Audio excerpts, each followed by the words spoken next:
Esse podcast é apresentado por b9.com.br.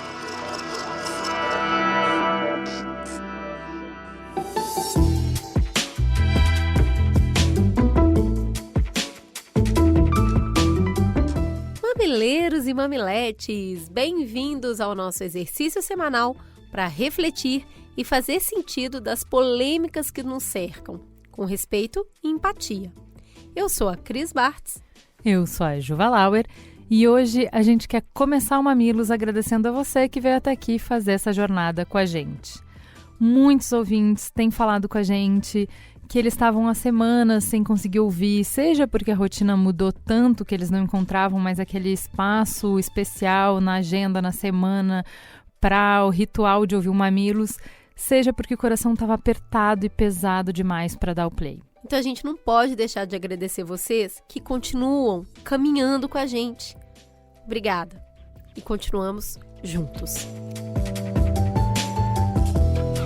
Vamos para o recado dos nossos parceiros do Bradesco. Resiliência. Ser resiliente é ser forte. E é o que todos nós temos sido nos últimos meses. A gente tem tido resiliência para aguentar o isolamento, para equilibrar as contas, para ajudar quem precisa como podemos e para dar conta de nós mesmos. Mas também existe aqueles que mostram sua força de outra maneira. Os profissionais que não têm a opção de ficar em casa. O Bradesco lançou um vídeo para justamente mandar uma mensagem para essas pessoas. Vamos ouvir um trechinho? Você precisou sair e encarar seus medos, suas incertezas. Por trás dessas máscaras, dessas luvas, a gente sabe que tem a coragem de gente guerreira. Gente que acorda cedo, que rala, que se arrisca. Gente que está fazendo o que precisa ser feito. Para conferir essa mensagem linda, inteira, é só acessar o YouTube do Bradesco. É youtube.com/Bradesco. E aguente firme. Vamos juntos para reinventar o futuro hoje. Juliana, então quer dizer que a senhora agora, além de fazer podcast, tapou na sua cara no vídeo, Mona? Gente, foi lindo. Nessa quarta-feira eu tomei de assalto o perfil do Teatro Bradesco no Instagram para conversar com a Rita Von Hunt, a maravilhosa professora de humanas que todos amamos, sobre arte que incomoda. Como é que a arte pode desenvolver um olhar curioso, um olhar questionador na gente, para que a gente olhe para a realidade de uma outra forma.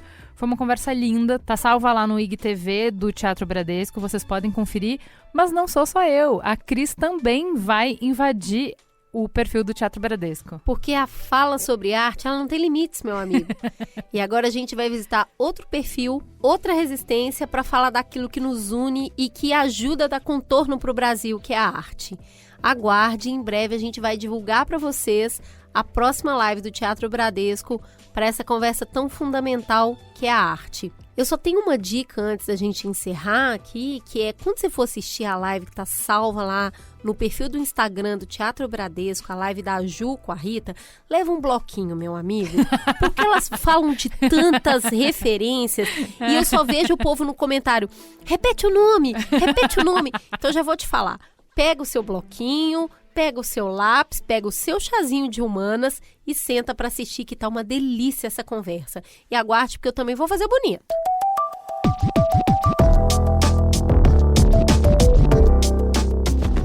Bora para a coluna do Perifa Connection.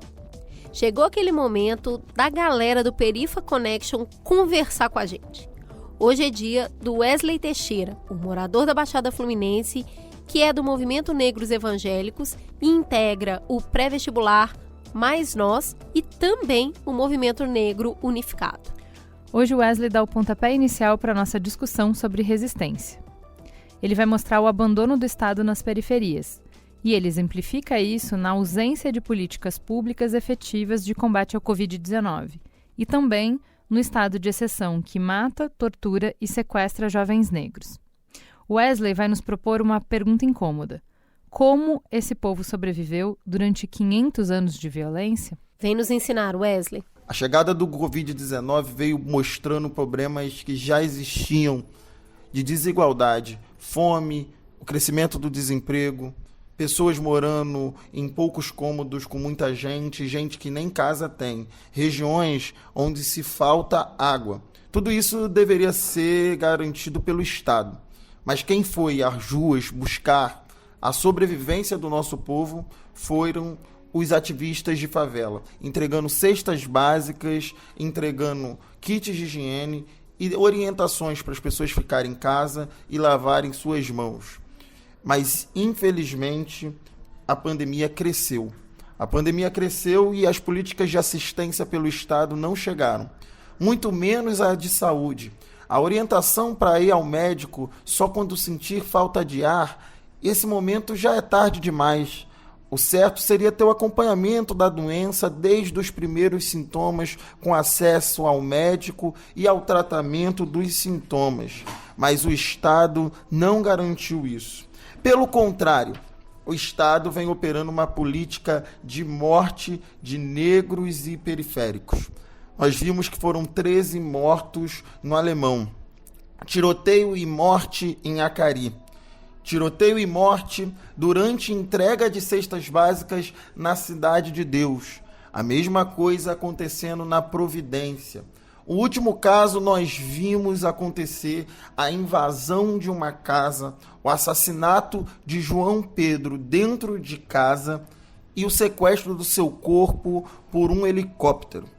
Isso mostra o racismo do nosso país que não nos deixa respirar. Isso mostra um Estado que vem nos matando e a gente dando um recado: pare de nos matar. Porque se foram nas nossas casas nos matar, nós tivemos que ir às ruas. Foi isso que fizemos no ato no dia 31 de maio. Um dia histórico marcado pelo recado: nossas vidas importam, vidas negras importam. Esse recado que ecoa do Brasil aos Estados Unidos. Um recado diaspórico, dizendo que nós merecemos viver, que nós vamos viver e que nós vamos sobreviver. Isso é sobre resistência. É sobre um povo que nós deveríamos estar nos perguntando: como esse povo sobreviveu com a ausência do Estado nos últimos 500 anos? Esse povo desenvolveu experiências, conhecimentos de resistência que nos trouxeram e fizeram passar pela escravidão, pela ditadura. Mesmo na democracia, um estado de exceção se manteve com tortura e morte nas periferias. Esse estado de exceção só se amplia no Brasil, cada vez mais com grupos da violência chegando às camadas mais altas do poder político. E é agora o momento de nos unirmos para combater o racismo e o fascismo no Brasil. Vamos pra teta? Teta. Hoje, lançamos a série Resistir, do Mamilos. Pelo amor de Deus, parem de nos matar! A proposta é, a cada episódio, trazer uma perspectiva histórica de momentos de resistência no Brasil e no mundo, como ponto de partida para conversar com quem constrói a resistência hoje. O nosso desejo é enfrentar com coragem o sentimento de impotência que nos paralisa, a sensação de que estamos sendo atropelados pelo trem da história em uma avalanche poderosa demais para ser contida. Você está se sentindo assim? Ao assistir o jornal, ao ler as notícias que os amigos compartilham pelo WhatsApp, ao acompanhar as discussões nas redes sociais, você sente que a gente está cada dia ultrapassando um pouco mais a barreira do que separa a democracia de barbárie? De que o tecido frágil de diálogos e símbolos que costura interesses e vivências diferentes em um povo está se esgarçando ao ponto da ruptura? De que tudo é absurdo, é um absurdo sem tamanho, uma violência sem nome, e de que a gente é meros espectadores covardes? A gente se sente assim todos os dias. Como pode tudo isso estar acontecendo e eu não fazer nada? Como é que eu vou explicar para os meus filhos esse legado que eu vou entregar para eles?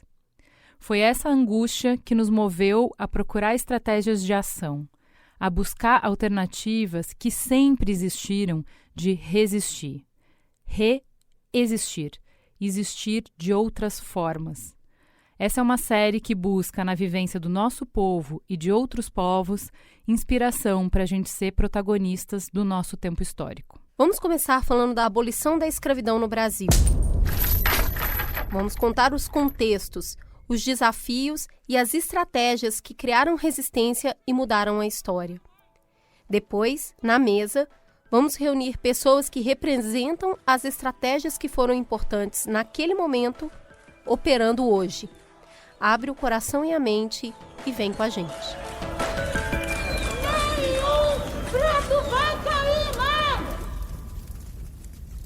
Há 132 anos, em 13 de maio de 1888, a Lei Áurea foi assinada no Brasil.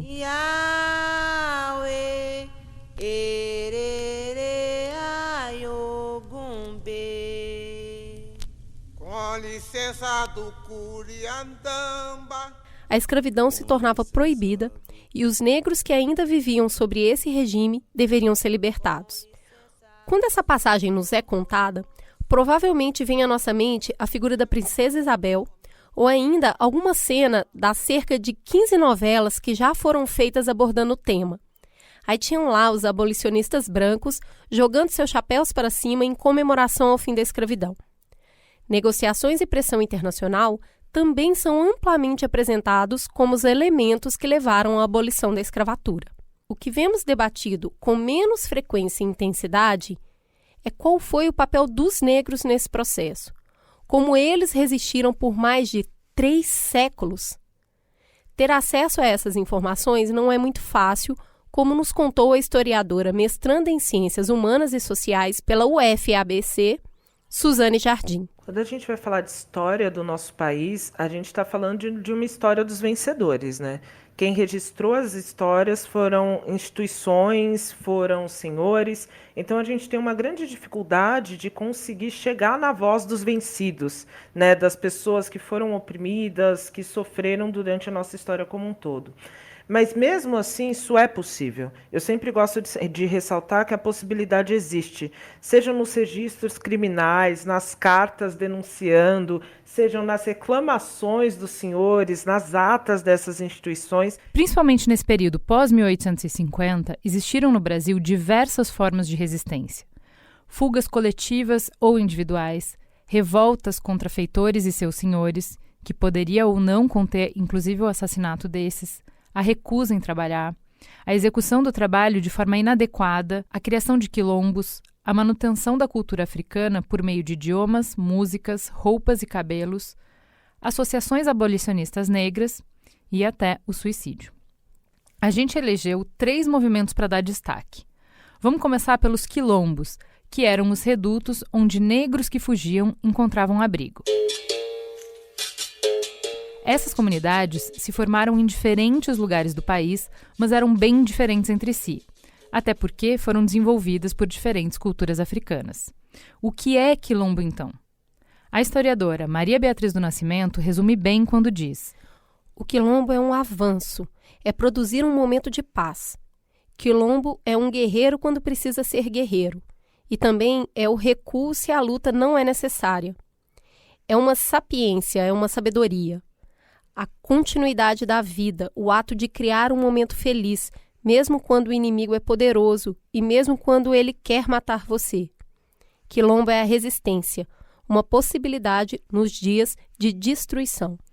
Quem nos fala mais sobre essa multiplicidade é a doutora em História pela Unicamp, Marileia de Almeida. Para a existência dos quilombos, ele não resistia, qualquer um deles, sem que se constituísse ao seu entorno uma rede de apoios.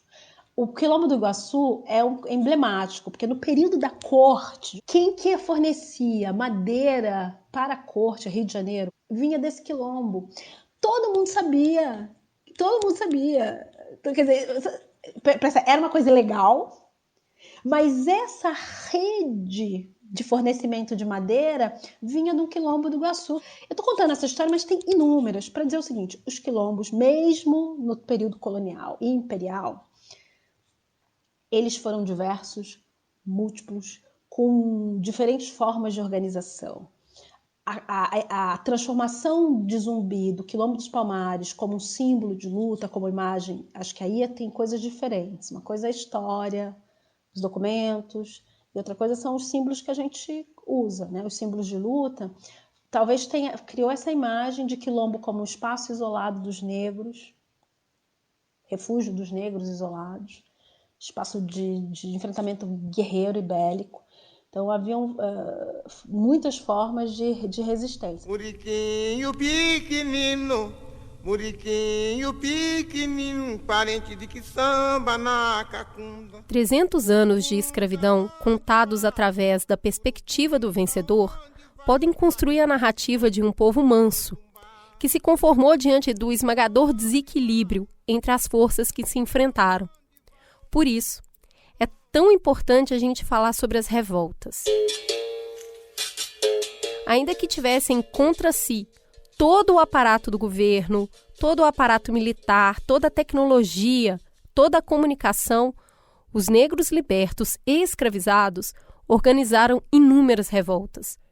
Pedimos para a historiadora Suzane Jardim nos contar um pouco da Revolta do Malês, ocorrida em Salvador, na Bahia, em 1835. Ela mostrou uma face da organização negra que os senhores não percebiam que era possível. Foram pessoas escravizadas, que eram letradas, que falavam um idioma que esses senhores não dominavam, que elas tinham uma crença religiosa, eram muçulmanas, e se organizaram em torno disso. Elas escreviam cartas, elas se comunicavam, sabe? Então foi um plano extremamente bem detalhado, bem formulado, que assustou demais quando ele foi descoberto. Isso gerou um medo no Brasil similar ao medo que foi levantado após a revolta do Haiti. Porque mostrou que essas pessoas negras, elas tinham método. Elas não eram tão ignorantes quanto se acreditava, né? Quanto o sistema racista ele queria que acreditassem. Então isso fez com que uma série de outras revoltas começassem a ser vistas, vigiadas e mortas, né, abafadas logo no seu começo. Mas também muita resistência se deu por meio de negros já libertos e escravos que passaram a trabalhar nas ruas e nos comércios. Era uma rede de articulação e denúncias acontecendo através de todos os meios. Para entender mais o cenário dessa época, a gente conversou com a professora e pesquisadora do Departamento de História da UNB, Ana Flávia Magalhães Pinto. Ela nos contou que o primeiro censo demográfico realizado no Brasil do século XIX trazia a estatística de que 6 em cada 10 pessoas pretas e pardas, ou seja, a maioria, já viviam nas condições de livres e libertos 16 anos antes do fim da escravidão. Esses negros livres estavam por toda parte e trabalhavam intensamente no auxílio à população ainda escravizada. A imprensa negra no Brasil, por exemplo, começou a atuar em 1830, realizando diversas denúncias. Ela conclui: o desequilíbrio de forças era bem marcado, mas o aprendizado adquirido por essas pessoas nesse período me parece fundamental para darmos cada vez mais materialidade à máxima de que nossos passos vêm de longe. A historiadora Suzane Jardim volta para nos contar sobre algumas dessas figuras e suas atuações. O Luiz Gama ele trabalhava exatamente pegando pessoas que foram escravizadas pós 1831, que foi a primeira lei de fim de tráfico, e ele abria processos judiciais avisando, né, argumentando que essas pessoas estavam em cativeiro, elas eram sequestradas, elas estavam por fora do sistema, e assim ele conseguia a liberdade de várias pessoas. Eu acho que o maior exemplo é o José do Patrocínio. José do Patrocínio ele ficou famoso na nossa história por ter beijado a mão de Princesa Isabel no dia da abolição. Então era como se ele fosse o Uncle Tom, né? Tipo aquele negro vendido e tudo mais. Mas na verdade, durante o processo abolicionista, ele foi um dos que mais angariou fundos para as associações. Ele fazia bailes e tudo mais porque ele transitava nesses espaços. Ele tinha interesses monarquistas, conversava com a coroa sim, mas mesmo assim ele fazia essa ligação com outros movimentos. Mas esse processo de se ligar a outros movimentos foi apagado pela história. Então a gente tem ele como um grande traidor, como alguém que não tinha uma consciência racial. E apaga esse lugar dele de transitar entre os dois espaços. O André Rebouças foi um grande engenheiro aqui em São Paulo, ele foi responsável por várias obras, hoje em dia a gente tem nomes de avenidas, né, em homenagem ao André Rebouças, e ele era de fato esse cara letrado, estudado, que tinha uma entrada e era ferozmente abolicionista. Ele foi extremamente influente no seu discurso público, no tentar mostrar essa dor, então ele foi uma potência enorme. Tem uma história que eu acho apaixonante, que é a da Adelina Charuteira, que é uma mulher negra que vendia charutos nas ruas de São Luís do Maranhão, e ela ficava ali nas ruas, sabe? Simplesmente isso. E por estar nas ruas, ela sabia o posicionamento da polícia, do prefeito, tudo mais. Então ela passava informação pro pessoal das associações abolicionistas para eles formularem os esquemas para ajudar na fuga de escravos. Sabe? Então ela fazia todo esse processo, ela era uma espiã abolicionista, sem um sobrenome, ainda numa situação de escrava de ganho. Talvez, ao ouvir alguns desses nomes, você tenha se surpreendido com a informação que eles eram negros. Por isso, pedimos que a professora Ana Flávia voltasse para que rezasse outros nomes que foram fundamentais nesse processo de resistência. Padre Nosso com Ave Maria. Falar sobre esses homens e mulheres negras que fizeram resistência à escravidão e ao preconceito de cor é uma espécie de reza. Uma reza que chama por Luísa Maim, que chama por Luiz Gama, que chama Claudina Fortunato Sampaio, que chama por Machado de Assis, que chama Maria Zeferina, que chama José do Patrocínio, que chama Lapinha, que convoca José Ferreira de Menezes, que anuncia Alta de Souza, que convida Vicente de Souza e que conclama Chiquinha Gonzaga e todos aqueles que versaram e cantaram pela liberdade e pela justiça a nossa gente, não só no século XIX, mas ao longo do século XX, chegando ao século XXI.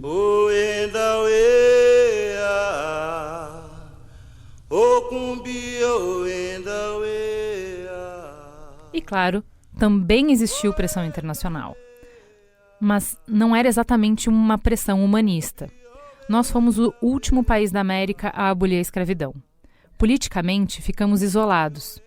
Todos os outros países já estavam operando dentro de um outro paradigma político de Estado liberal burguês, de capitalismo, de trocas assalariadas.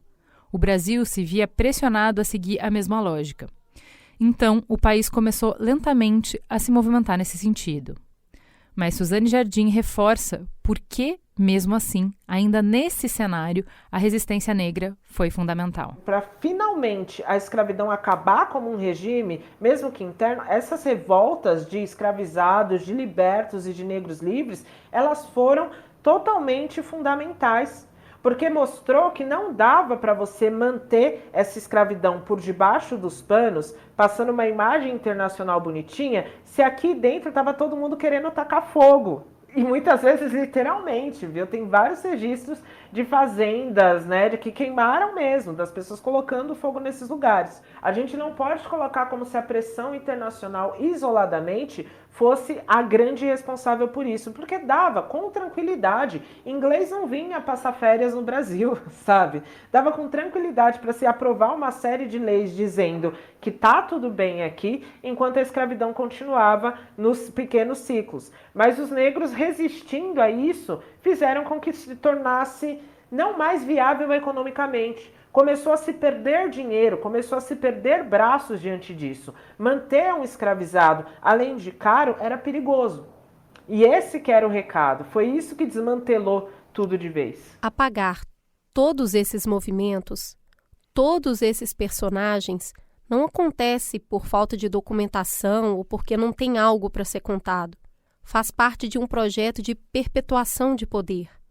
É isso que explica a antropóloga Carolina Delgado. Eu acho que esse processo de apagamento e de invisibilização dos movimentos de revolta, insurreição, resistência e rompimento gigantescos que existem no território brasileiro desde a sua invasão em 1500 são uma das ferramentas mais potentes assim que alimentam, né, essa sonolência, né, e essa seletividade da nossa indignação, né, que faz com que a gente não valorize e não utilize isso como argamassa de inspiração, que faz com que a gente tenha essa sensação de só olhar para frente e não olhar numa perspectiva do que já foi construído por essas margens. O Brasil é um microcentro sustentado por revoltas e movimentos cotidianos das margens que estão ali brigando pela sua sobrevivência todos os dias. Se a gente quisesse que elas fossem contadas por quem viveu, por quem está vivendo, por quem construiu, por quem tem essa memória, são histórias orais. Não são as histórias que estão no livro, né? São de uma outra tradição. Mas quando a gente pensa o quanto a gente desconhece, por exemplo, de um movimento gigantesco, que é uma das coisas mais enormes mesmo, que já foi feita em nome dos direitos humanos, que começa em 1835 na província do Grão-Pará, que é a cabanagem. A gente tem muita dificuldade de reconhecer, e eu acho que isso fala muito sobre os caminhos e descaminhos que a gente tem hoje, sabe? A gente tem muito pouca disposição para meter a mão na terra e descavar essas histórias e trazer e visibilizar e trazer isso à tona e propagar isso, sabe?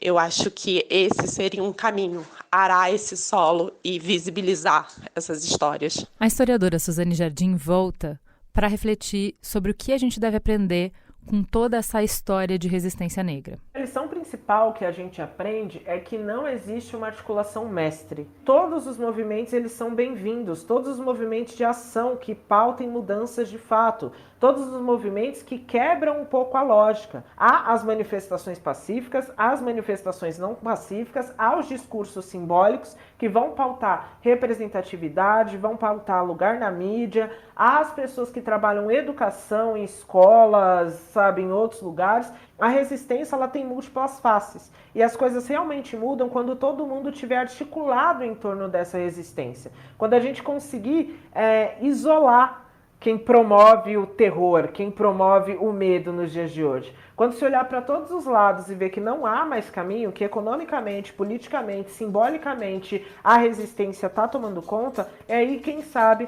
a gente tem alguma mudança.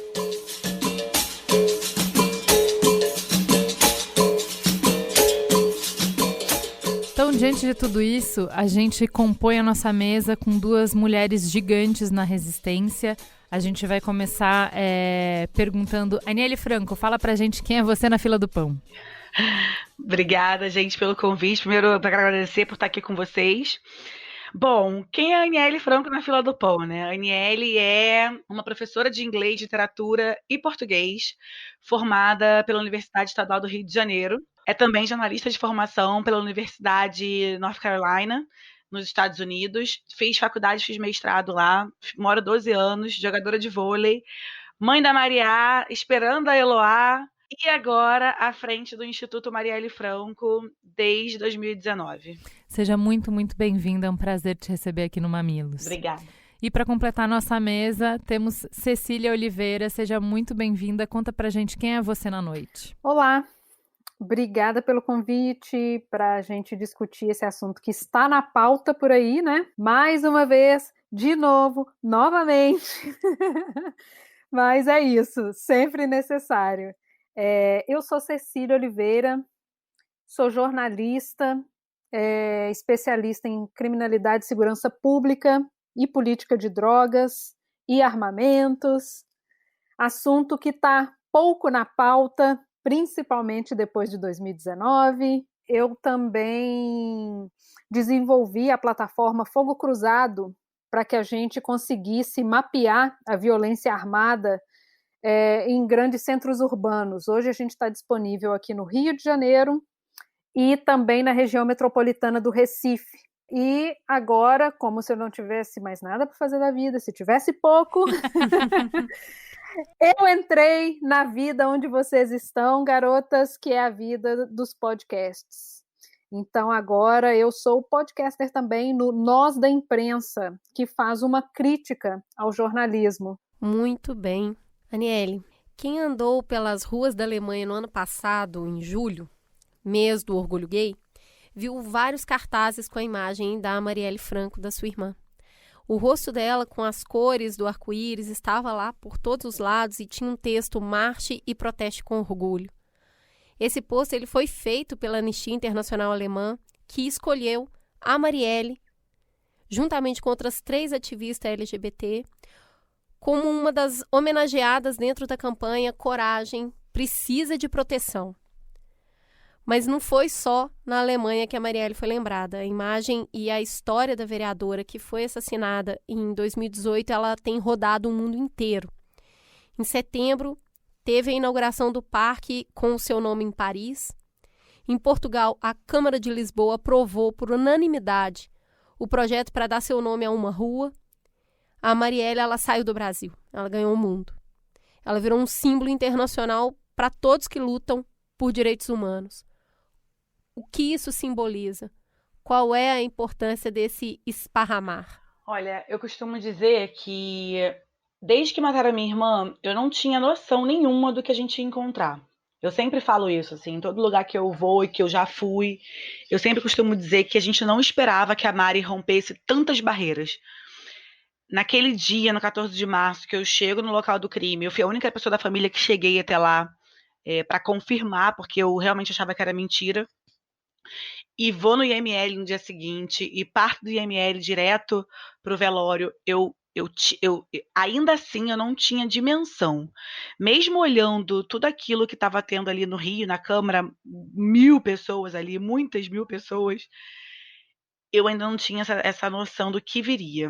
Quando a gente recebe a primeira homenagem fora do país, e aí minha mãe chorava muito, ainda chora até hoje, eu lembro que eu olhei para minha mãe e falei para ela que a Mari tinha uma missão aqui, ela cumpriu a missão dela e ela rompeu todas as barreiras e deu início a um movimento que a gente precisou que, infelizmente, fosse na minha família, fosse a minha irmã, para que começasse. Então, todas as homenagens acalentam muito a gente no geral.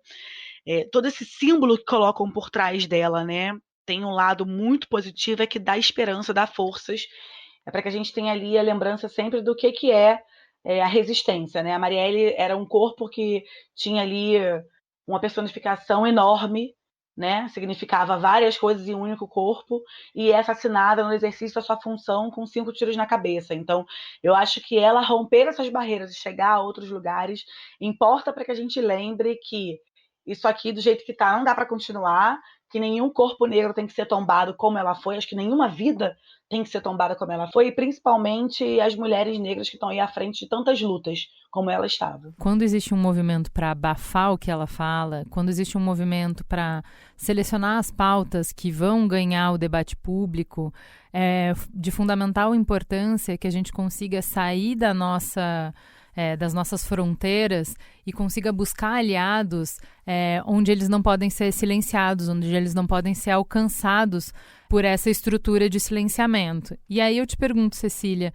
como é que essa articulação internacional toda que é feita, e que eu acho que aqui na conversa hoje, agora nesse momento, toma a forma da Marielle, de direitos humanos no Brasil, sendo discutido, debatido e colocado com um holofote em cima disso na comunidade internacional, como é que isso impacta a vida de quem está articulando a resistência dentro das comunidades como você, por exemplo? Isso é interessante da gente pontuar, porque a gente sempre presta atenção em quem está na nossa frente, a gente sempre se espelha em alguém, a gente sempre olha, nossa, fulano sabe fazer isso, vou olhar mais para cá, vou olhar mais para lá. E a Marielle deixou esse legado, inclusive nas câmaras, né? Não é nem na Câmara, nas câmaras. Muitas mulheres negras foram eleitas depois dela porque ouviram o que ela disse e repetiram, não vão nos parar, não vão nos interromper, e seguiram. Mas a gente vê também essa repercussão fora das câmaras, né?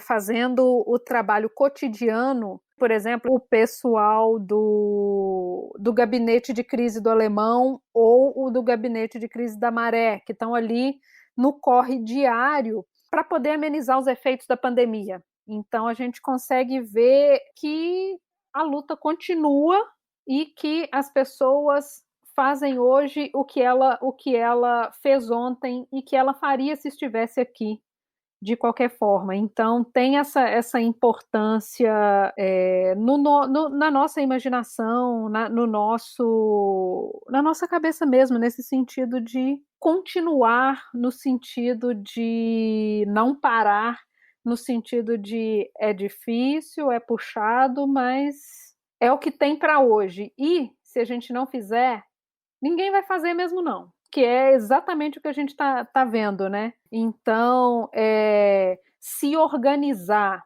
para poder se manter vivo, sobreviver, conseguir ajudar os seus, isso tudo continua sendo extremamente necessário, como quando o Mari estava por aqui. E não há nem perspectiva de quando isso não será mais necessário, né? Pelo contrário, a perspectiva que a gente tem é que ainda vai piorar, infelizmente. Em 2016, Cecília, foi lançado o Atlas da Violência, que é um estudo desenvolvido pelo Instituto de Pesquisa Econômica Aplicada, o IPEA, e o Fórum Brasileiro de Segurança Pública. O estudo apontava que em 2014 o Brasil atingiu a marca recorde de 59.627 homicídios, uma alta de 21,9% em comparação aos óbitos registrados 10 anos antes. A média de 29,1 homicídios para o grupo de 100 mil habitantes também era maior registrada na série histórica, com uma alta de 10% em comparação à média de 2004. A pesquisa também falava que jovens negros e com baixa escolaridade eram as principais vítimas e que no mundo, enquanto os homicídios representam 10% de todas as mortes, em números absolutos, o Brasil lidera a lista por tipo de crime. Esse ano foi o ano que você criou o Fogo Cruzado. Fala um pouquinho sobre essa iniciativa, de como ela surgiu e como ela é parte hoje da resistência ao genocídio do povo negro. A ideia do Fogo Cruzado, ela nasceu ali em 2015. Ela nasceu exatamente numa época em que a gente estava esperando chegar às Olimpíadas, né? A gente tinha saído da Copa do Mundo, esperando chegar às Olimpíadas, e eu lembro de ver a capa do jornal Voz das Comunidades, que circulava no Alemão, e eles falavam que o Complexo do Alemão estava há 100 dias sob tiroteio. E isso não era pauta dos grandes jornais. Isso não era pauta em TV, isso não era pauta em jornais de grande circulação. Mas quem estava ali sabia. Eu pensei, nessa época, em começar a contar isso na mão. Porque, assim, você está no Facebook, você está no Twitter, e a sua própria rede fala, nossa, fiquei preso num tiroteio ali, estava passando na Avenida Brasil, passei, meu ônibus foi atingido, ou então eu estava no centro, teve um corre-corre, rolou um assalto ali, rolou um tiroteio. Então, assim, isso é o cotidiano das pessoas. Então, eu vi as pessoas fazendo esses comentários com frequência e comecei a contar numa planilha. E só as pessoas do meu ciclo, eu vendo, obviamente, só a minha bolha, eu estava vendo ali 8, 9 tiroteios por dia. E, claro, sabia que não estava vendo tudo, porque estou mapeando ali só meus colegas.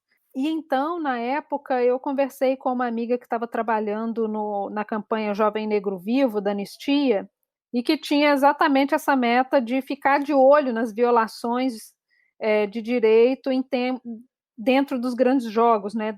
E aí a gente trocou essa ideia, a gente trocou mais umas ideias, até que eu fui ali amadurecendo o que poderia ser, até que isso se tornou a ideia do Fogo Cruzado, porque a gente tinha a ideia de que a gente não quer pôr um bloco na rua que seja uma ideia só de sugar a informação das pessoas.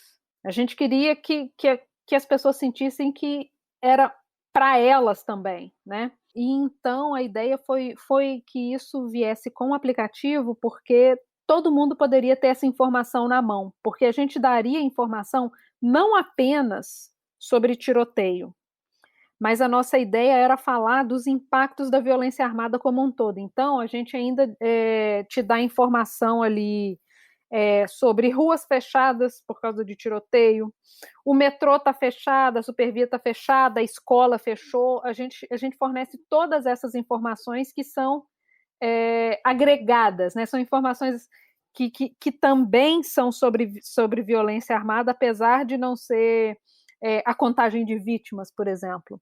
Então, a gente recebe essa informação, a gente monitora operações policiais, invasões por facções, para que a gente consiga ir repassando essa informação em tempo real.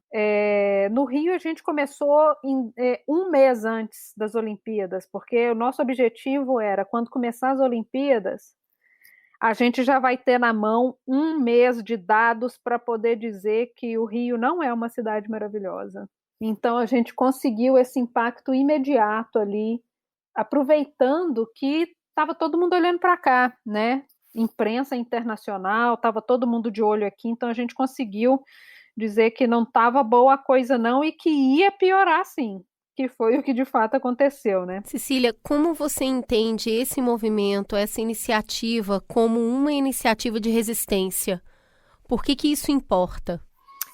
Isso importa porque o Fogo Cruzado ele nasceu de uma não informação. A gente sabe que morre muita gente baleada, que tem muita gente que é vítima de bala perdida, que não é tão perdida assim, mas a gente não tinha como mensurar o quão violento é o nosso cotidiano. Então, hoje, eu posso te dizer que a gente tem uma média de 26 tiroteios por dia. E você só tem essa informação porque o Fogo Cruzado existe. Quando a Ágata foi morta numa ação policial ali no Complexo do Alemão, ninguém sabia quantas crianças tinham sido mortas a tiro no Rio de Janeiro. E só souberam porque o Fogo Cruzado tem essa contabilidade. A gente sabia que a Ágata não era a primeira, não era a segunda, nem terceira, nem quarta, nem quinta, nem sexta, nem sétima.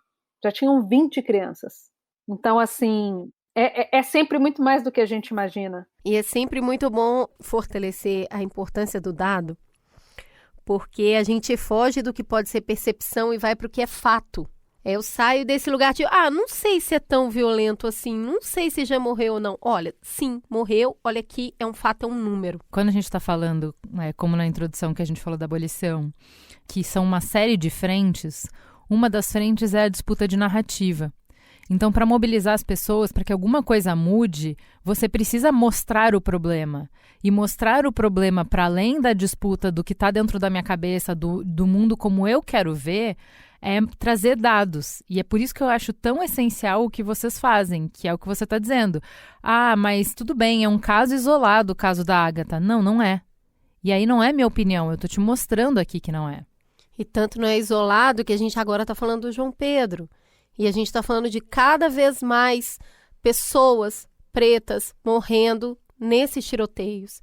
Então, elas deixam de ser uma percepção, passam a ser uma realidade. E tem uma coisa importante para pontuar nesse sentido, que as informações sobre segurança pública, e, na verdade, informações divulgadas por governos, elas são sempre divulgadas muito tempo depois.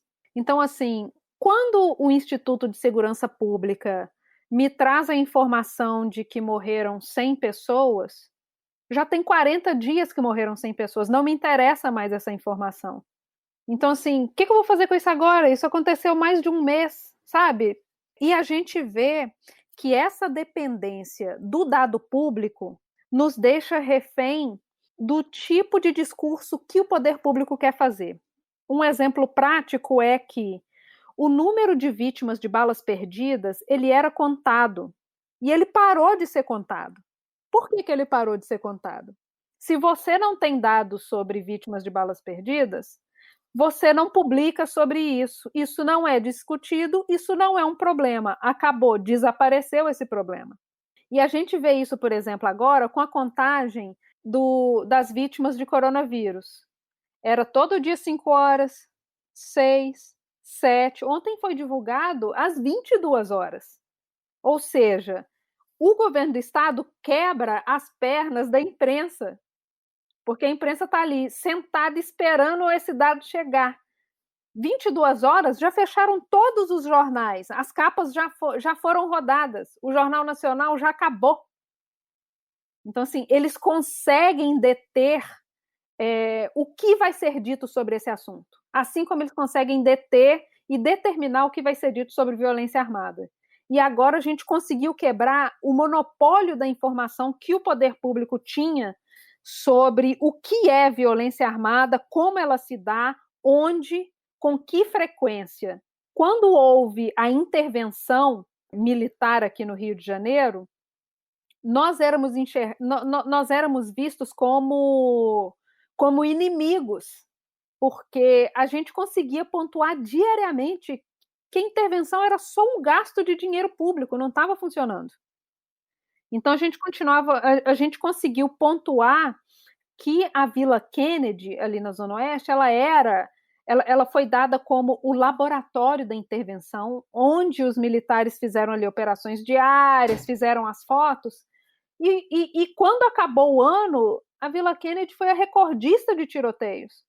E continua sendo, todo mês. Eu queria trazer esse recorte que você estava falando de Covid, né, a dificuldade de ter acesso a essa informação, e o governo ainda queria tirar dessa informação o recorte de raça. E foi necessário, e aí a gente vê a necessidade da resistência e de mobilização, porque foi um pedido da ONG Instituto Luiz Gama, que entrou na Justiça junto à Defensoria Pública da União para forçar o governo a divulgar esses dados. Então, a partir do momento que começa-se a falar que estavam sendo internadas mais pessoas brancas do que negras, mas pessoas negras morriam muito mais do que pessoas brancas, o recorte de raça, assim como qualquer outra informação no Brasil, precisa ser colocado para que a gente volte a discussão para o racismo, para o atendimento das pessoas no sistema de saúde pública. E o que o governo fez? Recorreu. Ele recorreu para não informar. Então, assim, a gente vê que as iniciativas de organizações civis são vitais para resistir a essa frente autoritária do governo de deter a informação e controlar o que vai ser dito. A gente vê que, por exemplo, o pessoal do Borel, ali na Zona Norte, eles lançaram o Corona Zap. Eles estão mapeando os seus próprios casos, tanto os suspeitos, quem se recuperou, quantas foram as pessoas que morreram, porque sabem como a coisa é feita, eles precisam noticiar sobre si mesmos. Vamos puxar também um exemplo aqui em São Paulo, trazendo a voz do líder da comunidade de Paraisópolis, que também está fazendo o movimento de cuidar dos seus. Olá, sou Gilson Rodrigues, líder comunitário de Paraisópolis e coordenador nacional do G10 das Favelas. A situação das favelas do Brasil e aqui em Paraisópolis, ela é de calamidade pública. Nós precisamos de ajuda de todos para poder nos organizarmos para fazer com que a comunidade possa se salvar dessa crise. Diante da situação que até o momento nenhum dos governos falou a palavra favela, nós estamos nos organizando para criar uma solução para Paraisópolis e que as favelas no Brasil podem se organizar da mesma forma. Como estamos fazendo? Nós estamos montando os comitês dos bairros. O que são os comitês dos bairros? O comitê dos bairros é mapear a comunidade. Aqui em Paraisópolis nós estamos mapeando a nossa comunidade e estamos identificando 420 voluntários que vão cuidar cada um de 50 casas. Ou seja, vamos cobrir os 21 mil domicílios de Paraisópolis, uma população de 100 mil habitantes. Em média, cada pessoa, cada líder vai cuidar de 250 a 300 pessoas.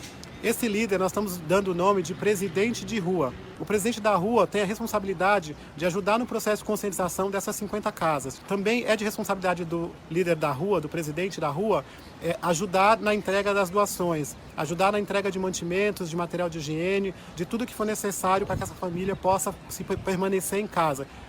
Também é de responsabilidade deste voluntário receber as informações com relação a qualquer situação de gravidade, de doença, alguma coisa, para que a gente possa levar essas pessoas ao médico, qualquer coisa do tipo. Nós estamos montando uma estrutura aqui de guerra, porque nós estamos entendendo que nós estamos sendo abandonados à própria sorte. Então nós precisamos aqui de 2 vans, nós precisamos de uma ambulância. O SAMU não chega em Paraisópolis e não chega na maioria das favelas. Então quem vai socorrer as pessoas doentes aqui em Paraisópolis? Precisamos de uma ambulância que fique à disposição da nossa comunidade, e se o governo não disponibilizar, nós vamos ter que alugar ou comprar uma ambulância, estamos precisando disso. E também nós estamos organizando espaços para abrigar as pessoas que, numa eventualidade de não ter UTI e de não ter espaço nos hospitais e de não ter lugar para ficar, pelo menos nós queremos colocar um espaço de acolhimento, como um hospital de campanha, mas não é um hospital porque a gente não tem condição de ter um hospital. Mas nós queremos ter um espaço com colchão para as pessoas se acomodar, nós estamos construindo uma cozinha de impacto, precisamos dessa cozinha. Ou seja, nós estamos nos organizando através do Comitê dos Bairros, dos presidentes das ruas, criando uma conexão cada vez mais forte e uma rede de solidariedade entre a nossa comunidade para um proteger o outro. Também nós temos uma operadora de celular em Paraisópolis, a Paraisópolis Celular. E a Paraisópolis Celular vai distribuir chip para os moradores para facilitar a comunicação entre nós, e também nós vamos conseguir mandar diretamente, através de SMS, informações sobre a nossa comunidade e os nossos desafios.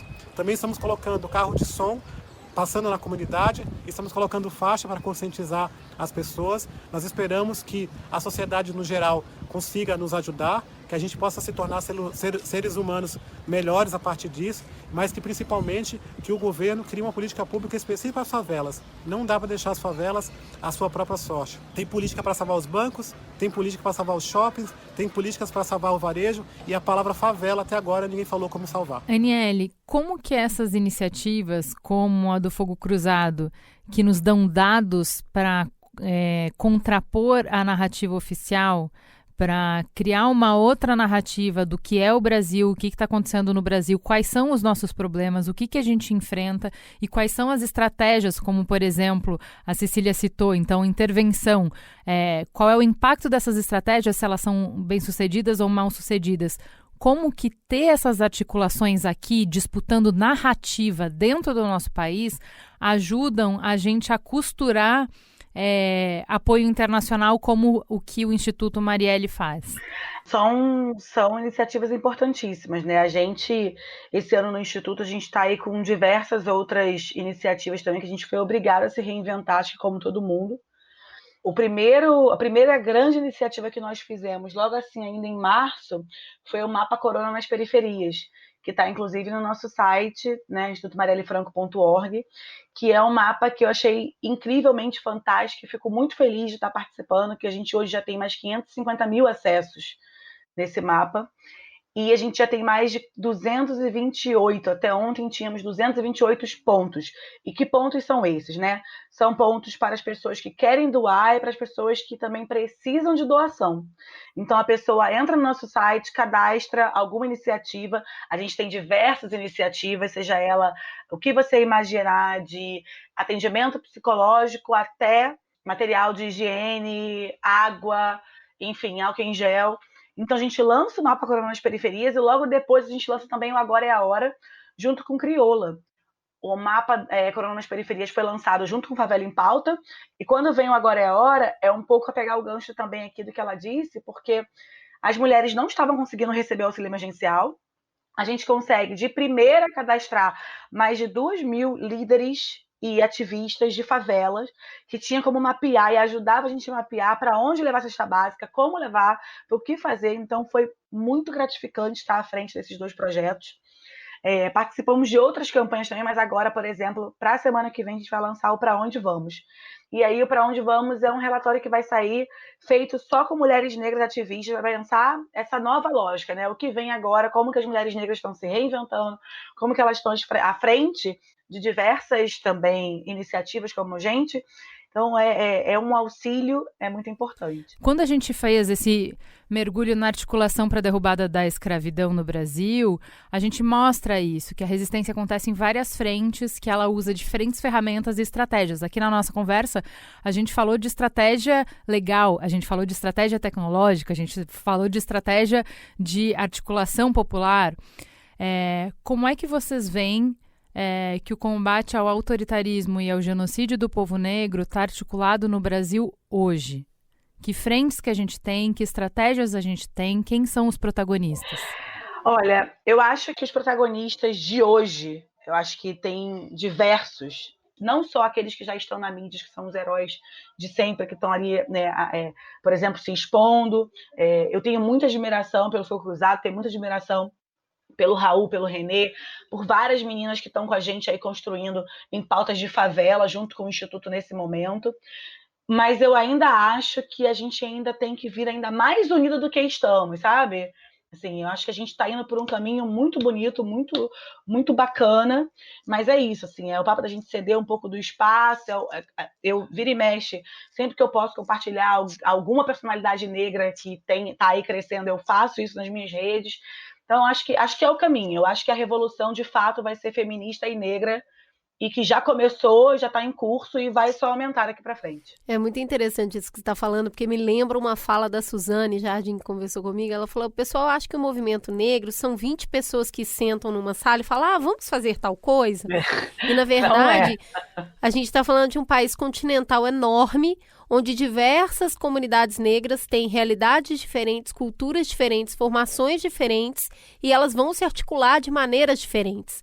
Então, eu acho muito interessante a gente tentar perceber que, assim como no tempo onde foram necessárias diversas mobilizações em diferentes espaços do Brasil para minar o regime escravocrata, a gente continua precisando de diversos movimentos em diversos lugares para continuar minando o regime escravocrata.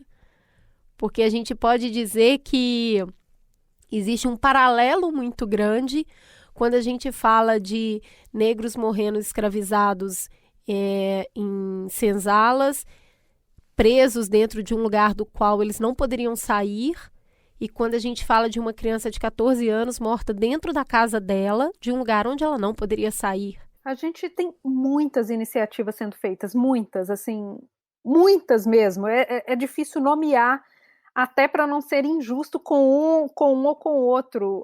Mas, por exemplo, eu, como jornalista, conheço coletivos de jornalistas negros que debatem isso e que criam estratégias para poder pautar assuntos que são importantes para a comunidade negra, para a construção de uma sociedade menos injusta, menos desigual.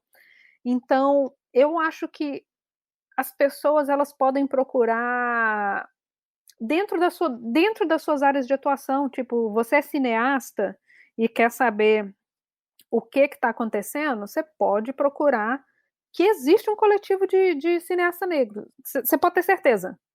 E existe pessoas negras debatendo sobre economia, sobre filosofia, sobre medicina. Então, assim, tá dentro da sua área, pode dar uma pesquisadinha aí, porque existe. E o modo, assim, de fortalecer essas iniciativas você pode procurar por elas, você pode financiar essas iniciativas. Todo dia tem alguém precisando de alguma coisa em algum lugar. Então, assim, eu sempre dou dica de quem está precisando do quê e como você pode colaborar. Então, essa semana tuitei sobre o padeiro lá da Rocinha que queria abrir uma padaria, porque ele está ali ajudando, está fazendo doação de pão diariamente. Ele bateu a meta. Então é isso, assim, todo dia vai aparecer isso. O negócio você precisa parar de seguir pessoas que são iguais a você. Porque para isso você tem espelho. Vai buscar coisas que não são assim dentro do estrito do que você faz da sua vida, inclusive para saber que tem pessoas fazendo outras coisas da vida. Tem gente trabalhando com quilombolas, tem gente trabalhando com biologia, tem gente trabalhando com medicina, tem outras coisas acontecendo além da sua bolha. Muito bom, Aniele. Você quer fechar falando um pouco sobre a importância dessas mobilizações negras para fazer frente ao genocídio do povo negro? Eu acho que a gente está vivendo um momento que é tão, tão assustador que qualquer iniciativa do movimento negro que aconteça nesse momento, eu costumo dizer que ela é não só imprescindível, mas também ela tem pressa, né? A gente tem pressa para viver, a gente tem pressa para se manter viva, a gente tem pressa para poder falar e ser escutada, a gente tem pressa para poder chegar a lugares que muitas vezes a gente não tem acesso, como eu já disse aqui. Eu acho que cada iniciativa, seja ela ali num coletivo de escola dentro da Rocinha ou aqui na Maré, ou seja, né, um Instituto Marielle Franco ou o Favela em Pauta, são importantes. Assim. Eu acho que agora é o momento que a gente está vivendo de que chegou, já passou da hora, na verdade, do movimento negro ser ouvido, ter o seu protagonismo, né, ter acesso e combater junto esse genocídio. A gente não aguenta mais ser morto, a gente não aguenta mais acordar, abrir o jornal com alguma criança com tiro na cabeça, com algum jovem que foi confundido, né, com suspeito, com alguém que morre aí asfixiado. Então, é agora, né? A urgência da gente é agora, e cada frente tem seu papel, cada líder tem seu papel, mas só junto a gente vai conseguir mudar e pautar as diferenças que a gente necessita nesse momento. Ótimo, eu queria agradecer muito a presença de vocês, trazer esses dois movimentos aqui para a mesa para mostrar que o povo negro continua resistindo, passando agora essa prova, né? Eu acho que nunca foi fácil, mas tem tempos que são mais difíceis, eu acredito que esse é um deles. E estamos juntos, vamos pensar futuro, vamos pensar em resistência cada vez mais articulada e vozes negras cada vez mais presentes, porque a gente não vai passar por uma revisão de país, a gente não vai para o futuro se a pauta racial não estiver em primeiro lugar. Enquanto a gente não resolver isso, não tem futuro. Não tem, porque a gente não está falando de mais de 50% da população. Não existe futuro para o Brasil se a pauta racial não for a primeira. Então, se a gente quer um projeto de país melhor, é por aí que a gente vai ter que começar. Então, eu acho que é esse o convite que a gente está fazendo aqui. Em termos de estratégia de ação, né, que é o que essa minissérie se propõe, que é de fazer a gente pensar sobre como é que a gente sai dessa letargia, desse sentimento de que não há o que ser feito, de que é grande demais. Eu acho que o que a gente tentou nessa conversa mostrar é que enquanto o jeito de estudar a história através de marcos históricos nos pauta, enquanto o jeito de contar notícia é falar dos acontecimentos extraordinários, a gente olha para as grandes mudanças da história como um ato, um momento, um protagonista que vai lá e faz alguma coisa e aí as coisas mudam, né? Esse arco da jornada do herói. Quando a gente construiu, não só no início, quando a gente fala da abolição, quanto nessa conversa que a gente está tendo com as meninas, de que é uma série de coisas. A gente olha para o tsunami e a gente não percebe que um tsunami é feito de milhões de gotas. E de que todas elas são imprescindíveis para que a onda tenha essa força, para que ela possa mudar alguma coisa. Então, eu queria encerrar com a frase do Vitor Hugo de que nada é tão potente, tão forte, tão avassalador quanto uma ideia cujo tempo chegou. A gente não vai construir uma ideia cujo tempo chegou através de uma ação. A gente vai construir através de várias estratégias, de todos nós atuando em alguma frente. Pode ser no trabalho de formiguinha, de mitigar o sofrimento agora, de entregar a cesta. Pode ser na frente legal, batalhando para construir entraves para que o governo não consiga colocar em prática as ações que ele tenta.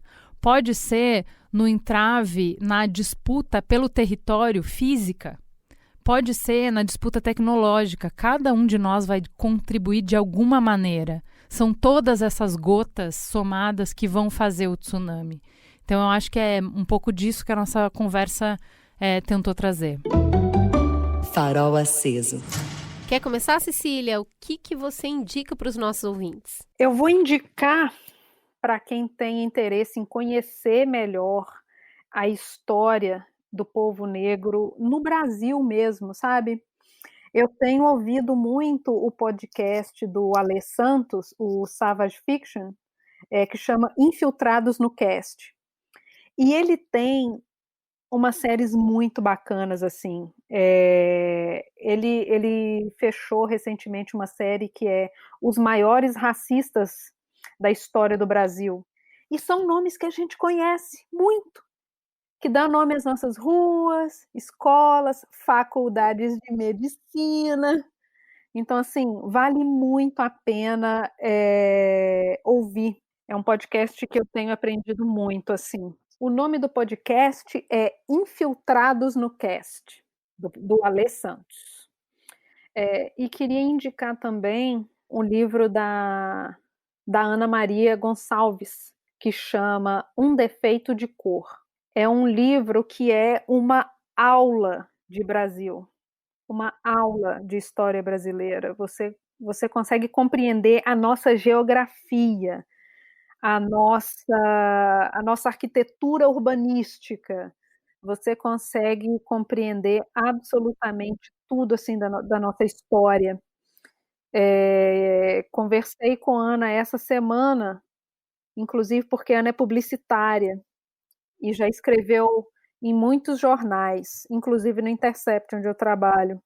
E conversei com a Ana no Nós da Imprensa, para que a gente analisasse o racismo na imprensa, que tá cristalino na cobertura desses protestos antirracistas.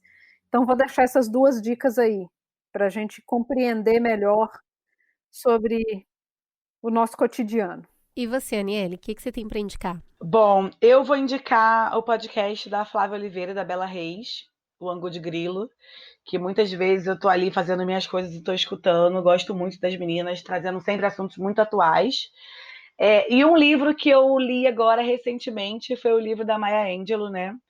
Carta à Minha Filha, que é uma coletânea de diversas cartas que ela escrevia. Então eu acho que eu lancei há pouco tempo Cartas para Marielle, então me identifiquei muito com o livro, indico, são palavras de uma mulher negra muito potente, que eu acho que traz um acalanto para o nosso momento atual. E você, Cris?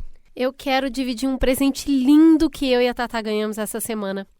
A editora Galera mandou pra gente um livro chamado Amor de Cabelo.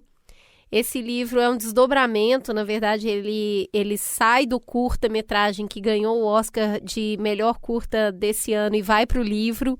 E é sobre a história da Azuri, que é uma menininha muito fofa, e ela acorda um dia e o cabelo dela tá uma bagunça, e é um dia especial, a gente não sabe por que esse dia é especial, mas sabe que é um dia especial, e ela pede a ajuda do pai dela para arrumar esse cabelo. É lindo o livro, porque raramente você vê um homem, um pai, cuidando do cabelo da filha. É uma família negra e é muito bonitinha a forma como... A ilustração é tão linda, gente. Eu tô tão encantada com o livro. E a Moss também entrou na jogada e começou a ler e fica toda hora falando: cadê o papai arrumando o cabelo da menina? A Azuri é uma personagenzinha que dá vontade de ter bonequinhas dela, de tão fofa que ela é. O livro é lindo, a Tatá ficou apaixonada, todo mundo lá em casa ficou. E eu vou te falar, é tão difícil a gente ver famílias negras em situação positiva.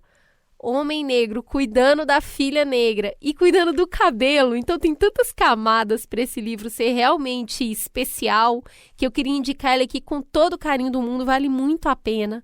O nome do livro é Amor de Cabelo e ele é encantador e ainda veio com um pentezinho de madeira, sabe? É uma graça, eu amei, eu indico muito. Tá aí uma coisa para fazer a gente sorrir. Ju, o que você tem para indicar?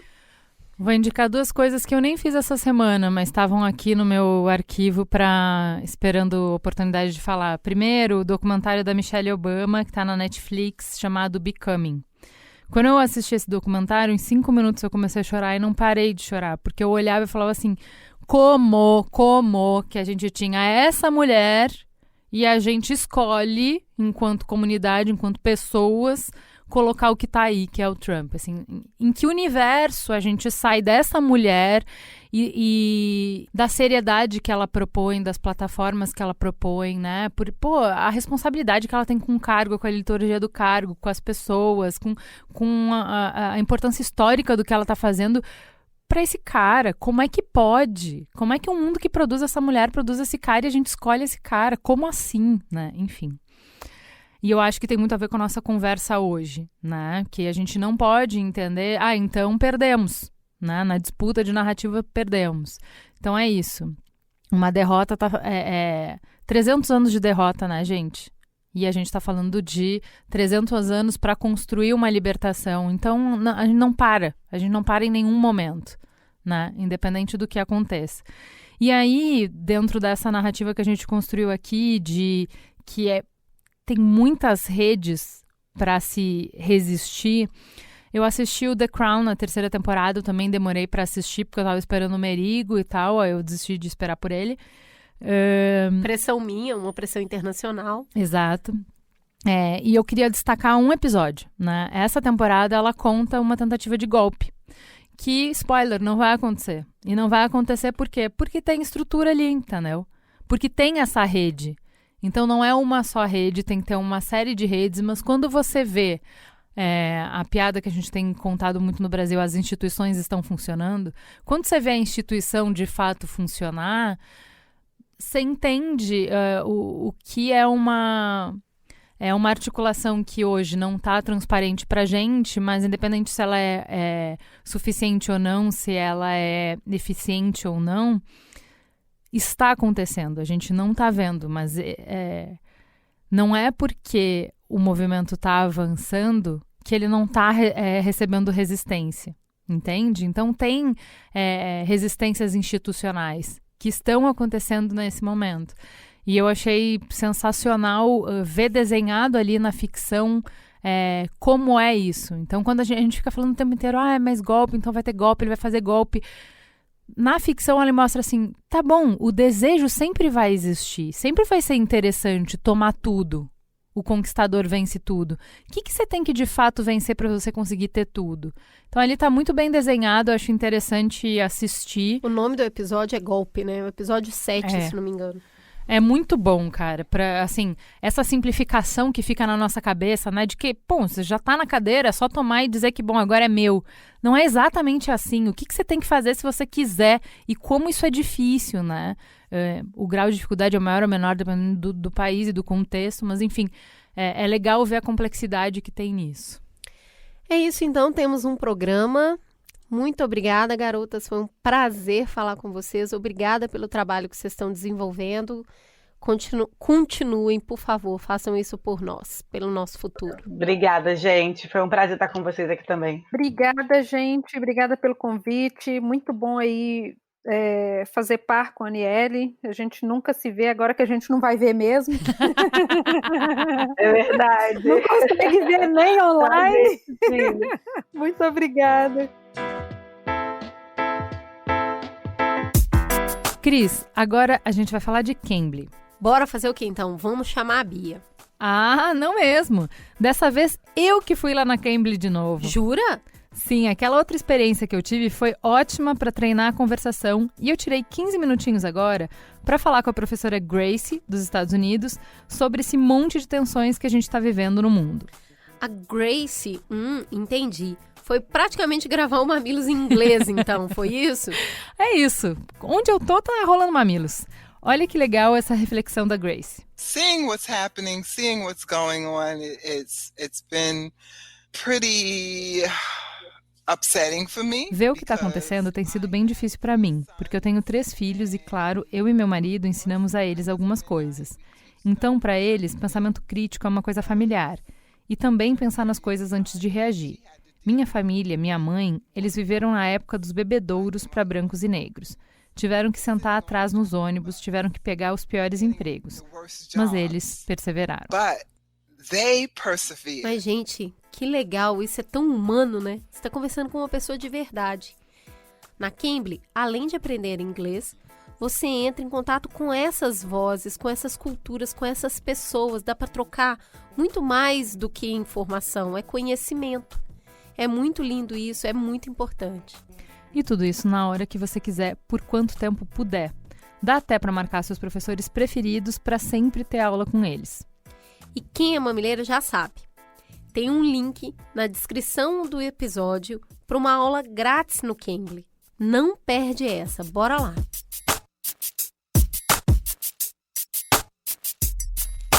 E acabou de estrear a nova temporada do Código Aberto aqui no B9.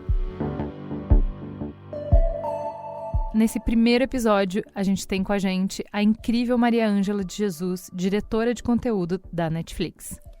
E não vai pensando que é papo de empresa, que é coisa chata, que tem que ser um mega empresário para ouvir, para se interessar por esses assuntos.